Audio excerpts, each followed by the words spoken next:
नाज़रीन, क्या तहज्जुद की नमाज के लिए सोना ज़रूरी है? आज मैं आपको यही मसला काफ़ी बेहतर तरीके से समझाने वाला हूँ। अस्सलामुअलैकुम वरहमतुल्लाहि वबरकातुहू। मैं मोहम्मद मुस्लिम रज़ा हशमती, आप देख रहे हैं अस्करी चमन। नाज़रीन, तहज्जुद की नमाज का सही वक्त क्या है, इस पर मैं एक वीडियो बना चुका हूँ। आप मेरे चैनल पर जाकर वो वीडियो देख सकते हैं। आज मैं आपको ये बताने वाला हूँ कि क्या तहज्जुद की नमाज के लिए सोना ज़रूरी है। तो इसका जवाब ये है कि हाँ, बिल्कुल तहज्जुद की नमाज के लिए सोना ज़रूरी है। अगर आप नहीं सोएंगे तो आप तहज्जुद की नमाज नहीं पढ़ सकते। अब यहाँ पर एक सवाल और पैदा होगा कि क्या शरीयत ने कोई हद मुतय्यन की है कि हमें इतनी देर तक सोना चाहिए।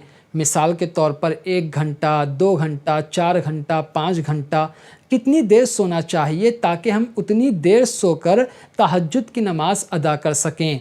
तो इसका जवाब ये है कि ऐसा बिल्कुल भी नहीं है, कोई हद मुतय्यन नहीं है कि आपको इतनी देर तक ही सोना है। अगर आप उससे कम सोएंगे तो नमाज नहीं पढ़ सकते, बल्कि तरीका ये है कि अगर आप इशा की नमाज के बाद से लेकर फजर की नमाज के वक्त से पहले तक कभी भी इस लंबे वक्त में चाहे थोड़ी सी देर के लिए सो गए, आधे घंटे के लिए सो गए, तो आप जैसे ही उठोगे वही तहज्जुद की नमाज का वक्त होगा, क्योंकि आप सो चुके हो।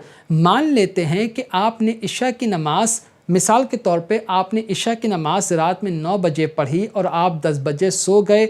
आप 12 बजे, 11 बजे, 1 बजे, 2 बजे कभी भी आप उठे तो वही तहज्जुद की नमाज का वक्त होगा, क्योंकि आप सो चुके हैं। यहीं पर आप अगर मेरी बातों को काफ़ी ध्यान से सुन रहे होंगे तो आपको ये बात भी बिल्कुल वाज़ेह तौर पर मालूम हो रही होगी कि इस वीडियो में मैं आपको ये भी बता रहा हूँ कि तहज्जुद की नमाज का वक्त क्या है। यानी इशा की नमाज के बाद से लेकर फ़जर की नमाज के वक्त से पहले, फ़जर की अज़ान के वक्त से पहले नहीं, क्योंकि वक्त पहले शुरू होता है, अज़ान बाद में होती है। ये हर नमाज के साथ होता है। मैं बता रहा हूँ इशा की नमाज के बाद से लेकर फ़जर की नमाज से पहले तक, फ़जर की नमाज के वक्त से पहले तक, इस पूरे वक्त में आप कभी भी सोकर उठ जाएंगे वही तहज्जुद की नमाज का वक्त है। तो याद रखना, तहज्जुद की नमाज पढ़ने के लिए सोना ज़रूरी है, चाहे आप थोड़ी ही देर के लिए क्यों ना सोएं।